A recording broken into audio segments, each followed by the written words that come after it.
ഒരു ചെറിയ ഭാഗമാണെങ്കിലും നമ്മുടെ നാട്ടിൽ ഒരു ഭാഗം നിലനിൽക്കുന്നുണ്ട്. അത് വികസനം ഇപ്പോൾ വേണ്ട എന്ന് ചിന്തിക്കുന്നവരാണ്.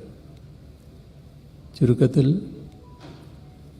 വികസന വിരുദ്ധ നിലപാട് സ്വീകരിക്കുന്നവരാണ്. എന്തുകൊണ്ടാണ് അങ്ങനെയൊരു നിലപാട് സ്വീകരിക്കുന്നത് എന്ന് എത്ര ആലോചിച്ചാലും പിടികിട്ടാത്ത കാര്യമാണ്. കാരണം നാടിൻ്റെ വികസനം, ജനങ്ങളുടെ പുരോഗതി, അതുമായി ബന്ധപ്പെട്ട് വിവിധങ്ങളായ അഭിപ്രായങ്ങൾ പറയുന്നവരാണ് എല്ലാവരും, ഈ പറയുന്ന ഗണത്തിൽപ്പെട്ടവരും. പക്ഷേ പ്രത്യേക വികസന പദ്ധതികൾ വരുമ്പോൾ ഇപ്പോഴത് വേണ്ട എന്ന നിലപാട് സ്വീകരിക്കുകയാണ്. ഇപ്പോൾ വേണ്ട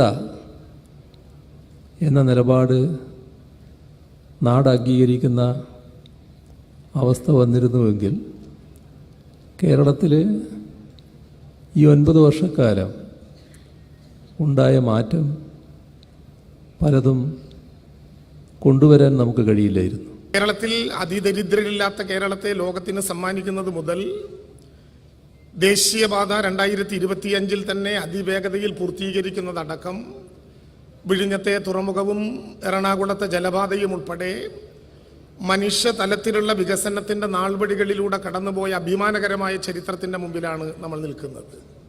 ഒരുപാട് നന്ദി കേരളത്തിൻ്റെ മുഖ്യമന്ത്രിയോട് നമുക്കെല്ലാവർക്കും രേഖപ്പെടുത്താനുണ്ട്.